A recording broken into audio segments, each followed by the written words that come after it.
토요일입니다.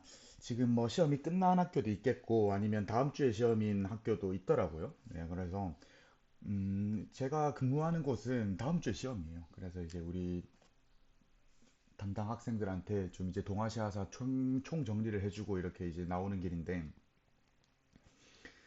야, 그러면 우리가 수업이 사실상 오늘이 거의 마지막이 될 것 같아요. 그래서 이제 저희가 15명이 수강을 하잖아요. 잠시만요. 제가 불 좀 켜고 오겠습니다.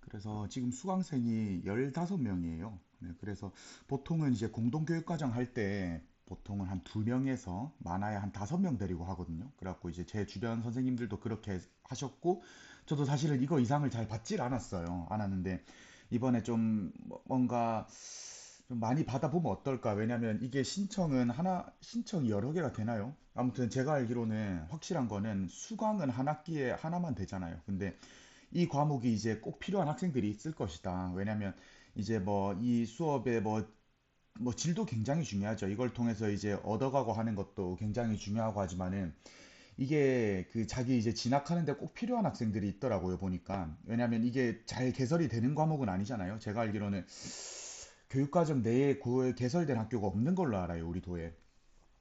정확한지는 모르겠습니다. 그래서 좀 뭔가 이걸 내가 좀 이제 좀 적게 받으면 좀 이제 나머지 학생들은 좀 어떻게 보면 이제 본인의 학업 계획에 좀 차질이 생기겠구나. 좀 이제 계획이 좀 어긋날 수도 있겠구나 생각을 해가지고 사실은 이게 20명 가까이 신청을 했던 것 같아요. 정확히 기억은 안 나는데 제가 18명에서 20명 정도로 기억을 하거든요. 그래서 이 중에서 좀 이제 2학년 학생들 있잖아요.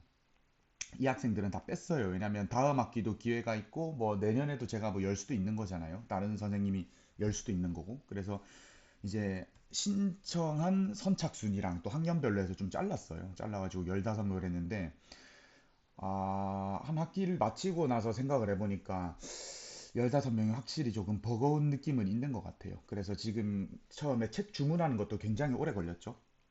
그런 아쉬움도 있고, 여러분도 아마 좀 진행상에 있어가지고 좀 아쉬움이 컸을 것 같아요. 저도 사실은 많이 아쉬운 부분이 좀 있었고요. 그래서, 네. 아무튼 이 15명의 학생들 지금 그 작업하는 게 한 10명 정도 연락이 갔거든요, 지금. 그래서 이제 했었고, 이제 한 5명 학생들은 제가 주말 기간 활용해가지고 또 계속 이제 연락을 드리도록 하겠습니다. 그러면 우리 추후의 일정이 어떻게 되냐? 잠시만요.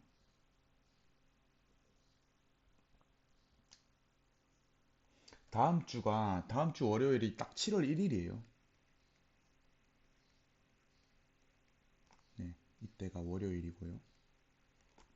제가 늦어도 여러분들 학교로 목요일까지는 보내야 되거든요. 생기부를. 그래서 좀 이제 일요일부터 해서 연락이 많이 갈 거예요. 네, 일요일부터 해서 늦어도 화요일 전까지는 여러분들 초안이 바로 갈 겁니다. 수정하는 거에 간단하니까 좀 이런 식으로 좀 급하게 진행이 된다는 점 조금 이제 양해를 부탁드리고요.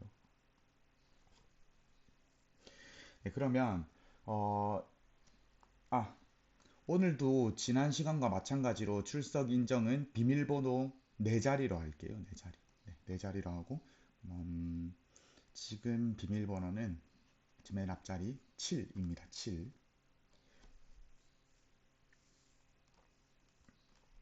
7입니다. 7. 지난 시간에 했던 거 잠깐 이제 돌아보고 다시 시작을 해볼게요.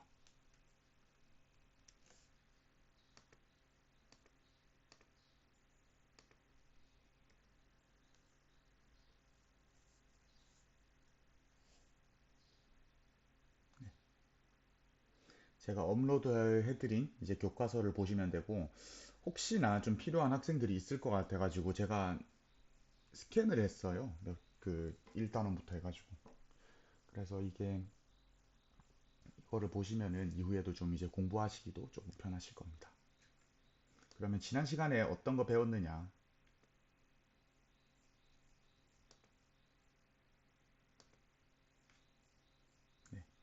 지난 시간에는 2차 대전 배웠어요. 그래서 2차 대전이 왜 일어났고, 좀 이제 전쟁의 피해나 그런 건 어땠다. 그리고 이제 좀 이제 2차 대전이 끝나고 나서 새로 형성된 그 냉전 체제에 대해서 배웠었거든요. 그럼 같이 한번 다시 한번 보면서 이제 살펴보도록 하죠. 2차 대전에는 1차 대전 때도 사람들이 1,000만 명이 죽고 2천만 명이 거의 뭐 엄청나게 큰 부상을 입었다고 했잖아요. 그거랑 뭐 독가스 이런 문제도 있었고 이 대규모 살상전이었다. 그리고 총력전이었다. 이런 말들을 했던 것 같아요. 근데 2차 대전은 훨씬 그 피해가 컸거든요. 그리고 이제 전쟁의 지역도 그런 범위도 엄청 컸고요. 그래서 폭격으로부터 학살, 공습 폭격으로부터 약 5천만 명이라는 희생자를 남겼다고 합니다. 그리고 민간인 피해도 아주 극심했다고 합니다. 전쟁 중이었던 1941년 루즈벨트와 처칠, 각각 미국과 영국의 대표죠. 함께 발표했던 대서양 헌장에서 국제연합이 창설될 수 있는 기초가 마련되었다. 1차 대전이 끝나고 나서도 이런 비슷한 국제기구가 형성이 됐거든요. 국제연맹이라고 했었는데 이 국제연맹에는 한 두 가지 정도의 한계가 있다고 했어요. 그게 뭐냐면 이 처음에 만들자고 했던 미국이 결국엔 이 의회의 통과를 받지 못해서 미국이 참여하지 못했다는 거랑 또 여기는 이 군사적인 제재를 할 수 있는 그런 기구가 굉장히 미비했어요. 그래서 이런 이제 문제점들을 고치기 위해서 국제연합에서 새로 이제 생긴 개념들 이런 것들을 한번 볼게요. 같이 보겠습니다. 국제연합의 조직과 권한은 1차 대전 이후 평화를 위해 조직되었던 국제연맹보다 강화되었다.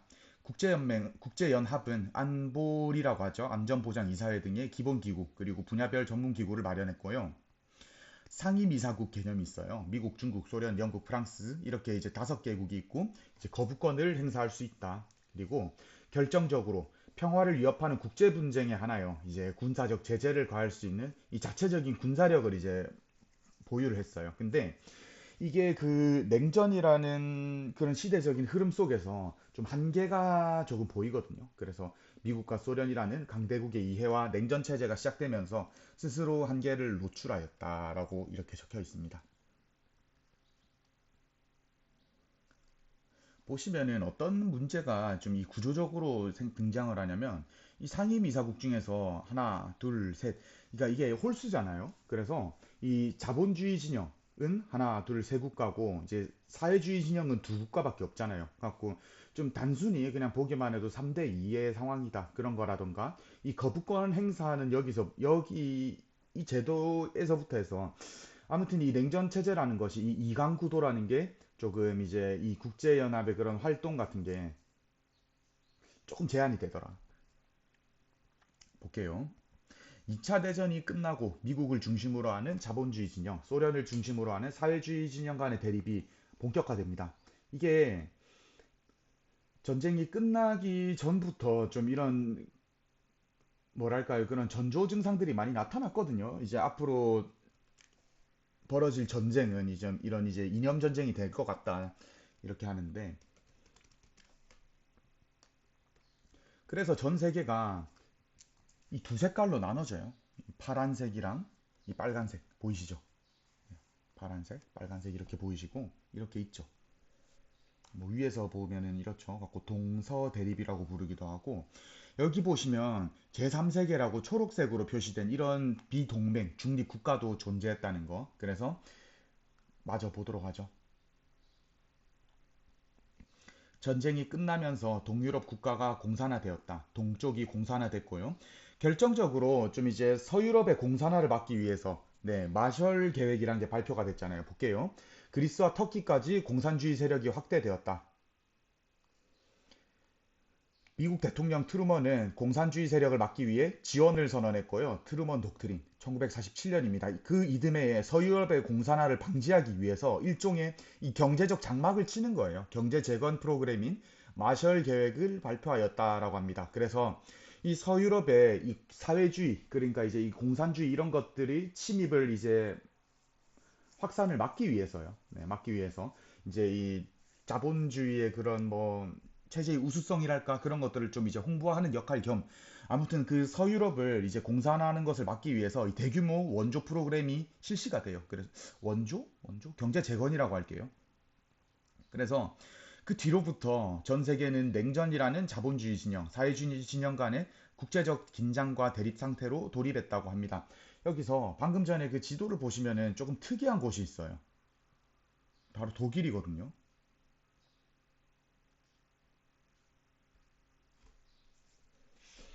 그 얄타 회담이랑 포츠담 회담을 거치면서 이 전쟁이 이제 이 전후 상황을 어떻게 좀 이제 그려 나갈 것인가 이 구상을 하기 위해서 하는데 독일을 분할 점령을 해요. 이거를 볼게요. 그러면 뭐 간단하게 살펴보자면 여기가 독일인데 잘 안 보이시죠? 이쪽이 서독, 동독이죠. 근데 같은 독일인데 색깔이 달라요. 그래서 이제 여기는 좀 이제 자본주의 진영이다, 서독은. 그리고 동독은 사회주의 진영인데 여기서 조금 이제 문제가 되는 거는 이 베를린이란 곳, 그러니까 이제 독일의 수도였던 베를린, 거대한 도시, 이 베를린이 동독의 한복판에 있었다는 거예요. 그래서 이 베를린도 반으로 딱 쪼개가지고 베를린 안에서도 동독, 서독이 있습니다. 그래서 베를린 안에 있는, 그러니까 서독의 베를린 지구 있잖아요. 그래서 여기는 좀 그 도시 속의 섬, 그러니까 대륙 속의 섬, 공산주의 진영 속에 있는 섬, 이런 식으로 표현을 했었어요.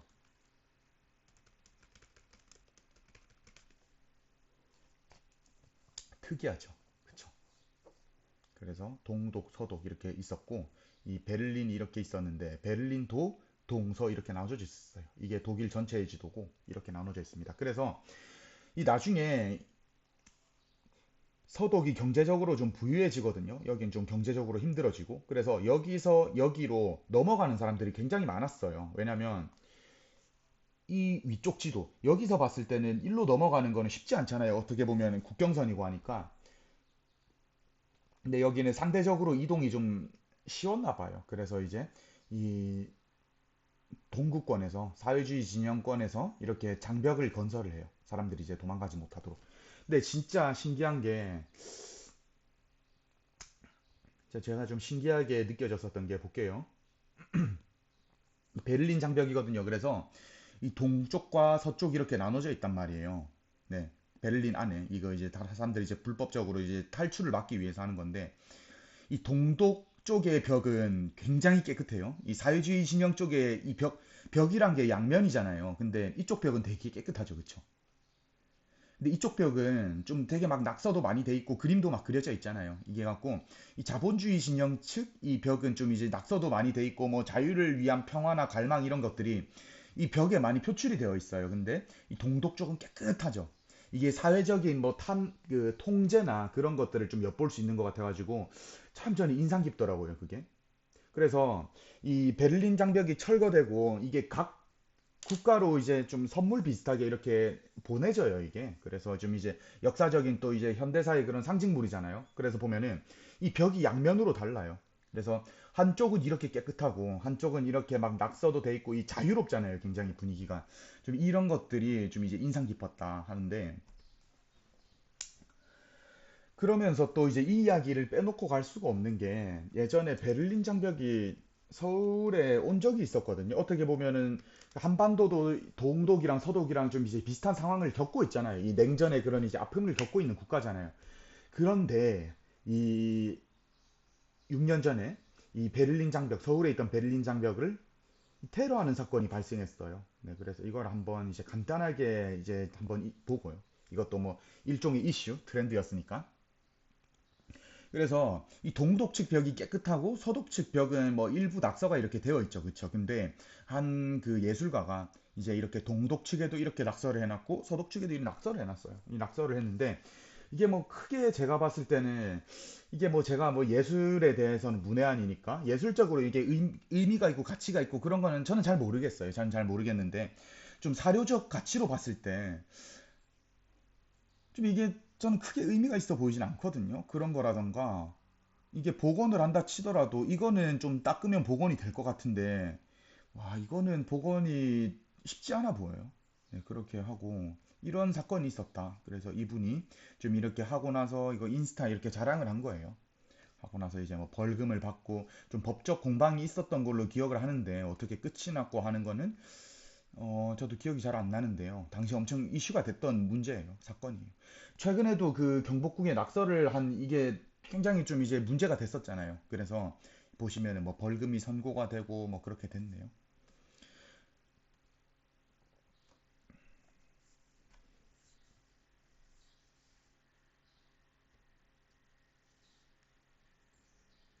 그래서 이런 이제 이슈가 있었다 예전에.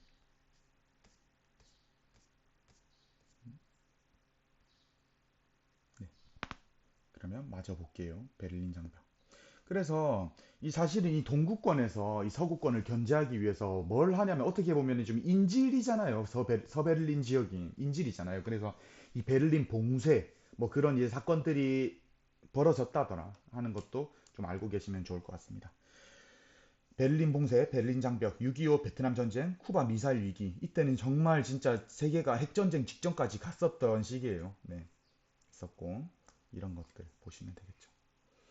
이 메카시즘이라고 해서 이것도 좀 이제 의미 깊게 설명을 했던 것 같아요. 이게 뭐였냐면은 이 사회주의나 이런 것들을 이제 좀 이제 정치적 무기로 악용을 한 거죠. 어떻게 보면. 그래서 이게 뭐냐면 이 메카시라는 의원이 그 내 가방 속에는 이제 이 사회주의자 명단이 들어있다 이러면서 사실은 이게 굉장히 겁이 나잖아요. 제가 사회주의 쪽으로 안 했다 치더라도 이런 모함을 받을 수도 있는 거고 그렇게 하니까 뭐 밝혀지기로는 이 가방에는 뭐 아무것도 없었다고 해요. 아무것도 없었다고 하는데 아무튼 이 사회주의라는 이런 광풍 속에서 네, 이 정치적 무기로 좀 이용이 됐다. 한번 볼게요.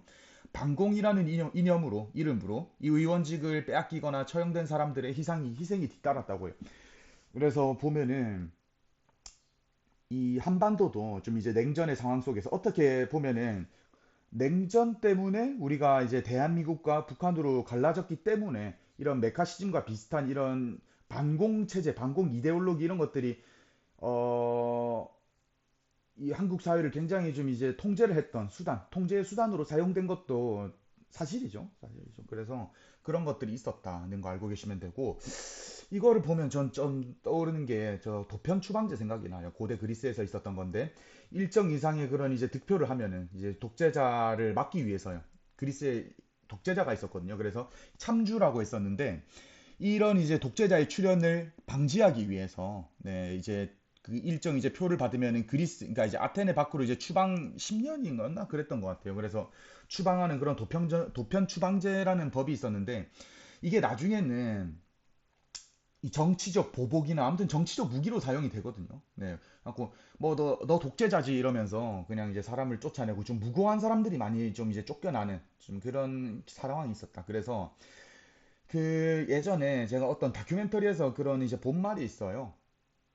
네, 그래서 그게 뭐 절대 권력은 절대 부패한다? 뭐 그런 거였고 하는 거 보면 그 아무리 좀 이제 뭐 다양한 뭐 제도가 도입이 돼도 그걸 참 쓰는 사람에 따라서 달려 있는 것 같아요. 네, 달려 있는 것 같아요. 행설수설. 사실은 이 영상이 업로드가 되잖아요. 근데 뭐 이게 뭐 조회수가 나오고 그러진 않을 거예요. 일부 부분 공개를 해놨으니까. 그런데 혹시나 제가 하는 그런 말들이 어떻게 보면 좀 문제가 될까봐 그게 저는 되게 무서운 것 같아요. 그래가지고 제가 말버릇이 쓰는 말이 딱히 그리 없거든요. 말버릇이. 그런데 이제 인터넷 강의 이거 녹화만 하면은 쓰는 말이 좀 있어요. 이게 막 이제 똑같은 말을 좀 반복하는 그런 것들이 있는데 이게 좀 부담스러운 것도 좀 사실입니다. 제가 뭐 한 말들이 좀 이제 듣기에 따라 가지고는 좀 이제 다르게 들릴 수도 있는 거잖아요.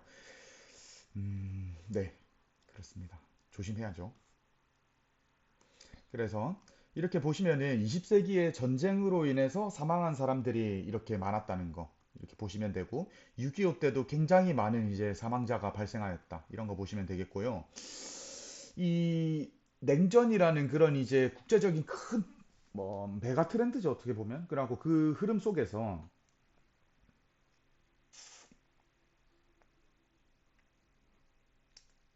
참 그 약소국들이 많은 피해를 입게 되는 것 같아요. 보면은 어 조금 여기에 대해서 이야기를 해보면은 이게 우리 마지막 과제랑 조금 상관이 있는 주제라서 말씀을 드리는 거예요. 제가요, 저도 나름 그래도 뭐 이제, 저도 역사 교사지만은,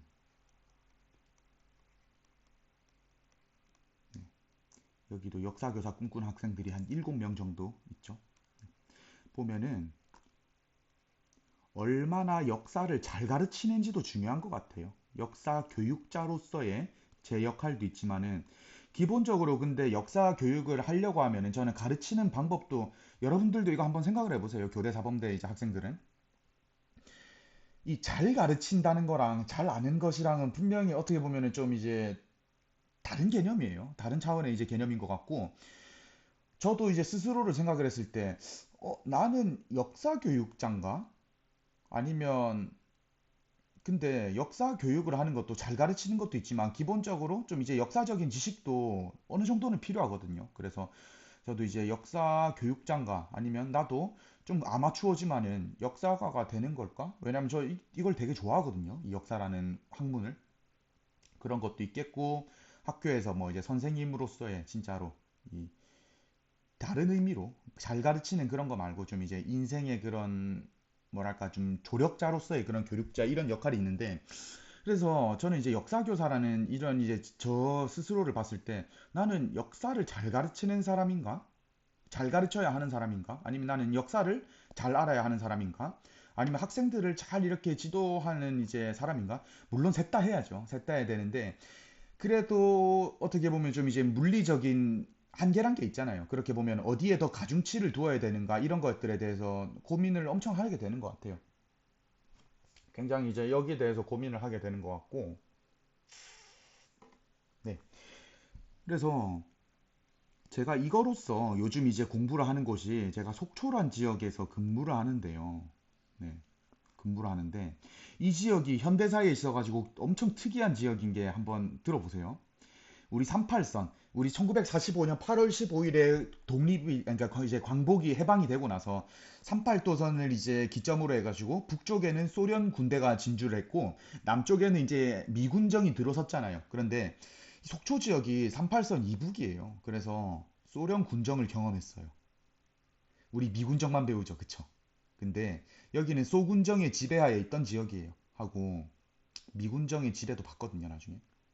이것도 받고 또 두 가지가 더 있는 게 6.25 때 땅을 뺏기고 빼앗기고 이렇게 하잖아요. 그래서 이 대한민국 측에서 이제 회복한 땅을 수복지구라 부르고 저기 북한에서 이제 그 획득한 이 대한민국의 영토를 또 이제 해방지역이라고 불러요. 해방구 이렇게 부르는 것 같아요. 좀 비슷한 용어인데 그래서 이 지역이 소련군정, 미군정, 해방지구, 수복지구 이거 다 겪었다니까요. 이 동네가.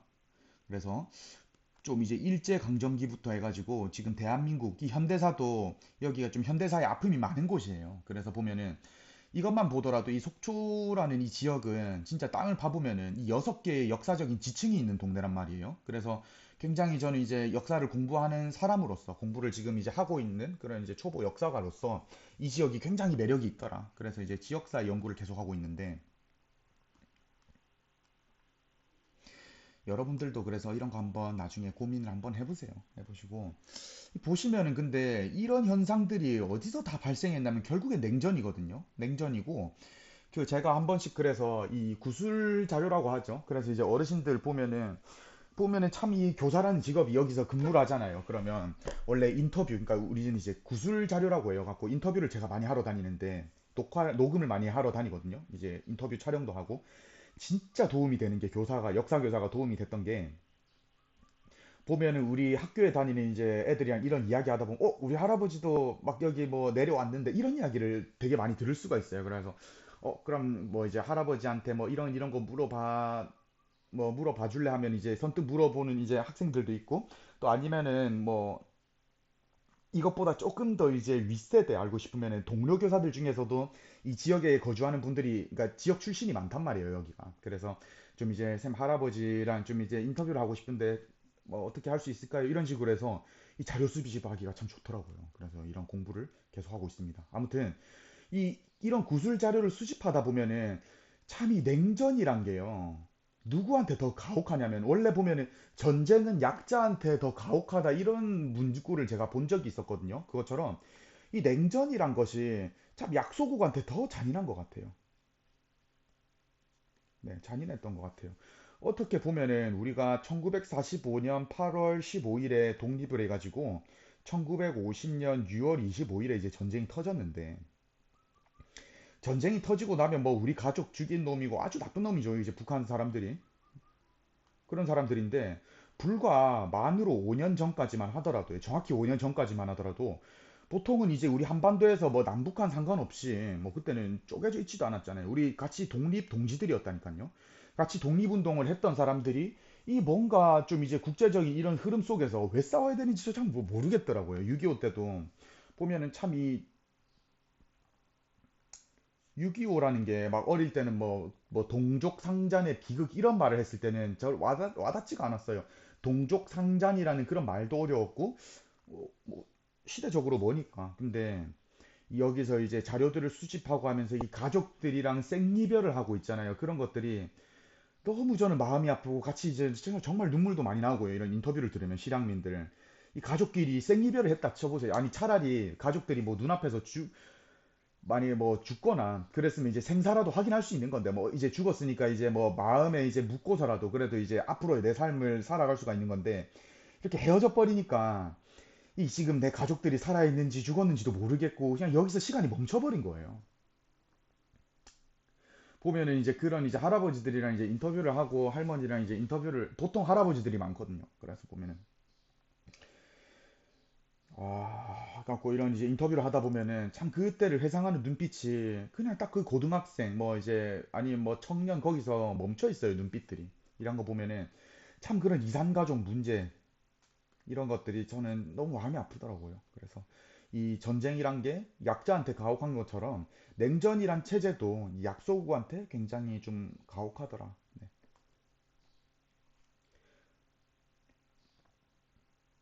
저는 아직도 이때 왜 그렇게 우리가 싸워야 했는가 참 여기 대해서 생각을 많이 하게 됩니다. 네.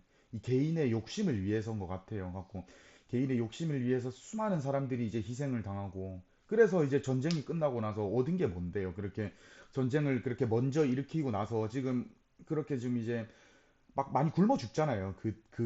우리 위쪽 나라가 막 많이 굶어 죽고 이렇게 하는데 그러면 진짜 이렇게 하려고 이렇게 전쟁을 일으켰나 싶기도 하고요. 참 저는 6.25 생각을 하면은 너무 마음이 아파요. 이때 막 죽은 사람들이 이렇게 하면 헤어진 가족들. 그래서 제가 뭐 이건 막 정치색이나 그런 것들이 아니라 이 전쟁이란 게 정말 잔인한 것 같아요. 네, 그럼 이어서 보겠습니다. 이 냉전이란 게 왜 약소국한테 더 가혹한지 볼게요. 후세인 맥마흔 선언이랑 벨푸어 선언이 같은 영국에서 다른 애들이랑 체결을 한 거거든요. 보면은 얘네들이 어떻게 보면은 이중 계약을 한 거예요. 제가 집을 이제 팔았는데, 네, 제가 이제 제 아파트를 팔았는데 두 명한테 판 거예요. 똑같은 금액을 내고. 그렇게 하고 나서 저는 쏙 빠져요. 그러면 이 사람들은 뭐 전 재산을 모아가지고 집을 산 걸 거 아니에요. 뭐 요새 집이 뭐 한 뭐 4, 5억, 4, 5억 하잖아요. 4, 5억이면은 평생 모아야 되는데. 그래서 4, 5억 주고 집을 이 사람도 들어오고, 그러니까 A라는 사람도 집을 샀고, 이 사람도 전 재산을 털어가지고 이 집을 들어왔는데, 이 판 사람이 이중 계약을 해놓고 쏙 빠져버린 거예요. 그러면 이 사람들 어떻게 해야 되나요? 결국에는 이 둘이서 치고받거든요. 그런 비슷한 상황이 발생을 했다. 볼게요. 1차 대전이죠, 이때는. 1915년, 17년 이러니까. 1차 대전 중에 영국의 이 맥마흔이란 사람이 아랍 민족의 유력 인물인 후세인과 여러 차례에 걸쳐 편지를 주고받았대요. 그래서 이 영국 대표는 아니고 이 영국인이 이 전쟁에서 아랍인들이 영국을 도와서 함께 싸워준다면, 네, 이 시리아 서쪽 지역을 제외한 모든 아랍 지역의 독립을 지지할 것이다. 말을 좀 애매하게 하죠, 여기서부터. 네, 그렇게 하고, 이후에 이제 아랍 민족이 이 오스만 제국과의 전쟁에 나서게 하는데 성공합니다. 1차 대전에 참전시키는데 도움을 받았어요, 얘네가. 두 번째, 영국의 이 벨푸어라는 사람이 전쟁 자금을 조달하기 위해서요. 우리 기억나시죠? 이거 히틀러 이야기했을 때. 이 엄청난 유대계 금융 재벌이 있다고 로스차일드에게 이런 편지를 보냅니다. 그래서 이 팔레스타인 지역의 유대 민족을 위한 이런 이제 집을 만들어 주겠다. 유대인들의 꿈이 결국엔 그거잖아요. 우리들의 이 예루살렘 여기를 이제 확보 이제 회복하는 거, 이스라엘. 그래갖고 이제 수천 년 동안 이제 떠돌아다니던 우리 민족에 이제 이게 생겼다. 네, 영역이 이제 생기는 이런 꿈에 부풀어 있는 거예요. 그랬는데 보겠습니다. 이중 개혁을 하니까 이 이스라엘, 요르단, 레바논, 시리아 요즘 뉴스에서 많이 볼 수 있죠. 가자 지구 이런 거 많이 하잖아요. 보시면은 2차 대전 이후에 국제연합이 팔레스타인 지역을 유대인과 팔레스타인 지역으로 불안하는 결의안을 발표합니다. 팔레스타인 사람들은 무슨 이 말도 안 되는 소린가? 우리가 살고 있는 땅을 왜 줘야 돼? 하면 하는 가리고 유대인들은 우리 돈 대줬잖아. 이스라엘 우리 건국 선언했다 하는 거예요. 그래서 이 둘이서 치고 받는다고 했죠. 아까 전에 그 계약 당사자는 그러니까 이제 그 집주인은 쏙 빠지고 그것처럼 이 중동 전쟁이 네 차례에 걸쳐서 발표를 하게 돼요. 발발하게 돼요. 이거를 뭐 이걸로 인해서 뭐 우리 한국사에서도 큰 반전이 있었죠. 뭐 이제 오일 쇼크 그런 것들이 있었고 지금도 계속 전쟁을 하고 있고.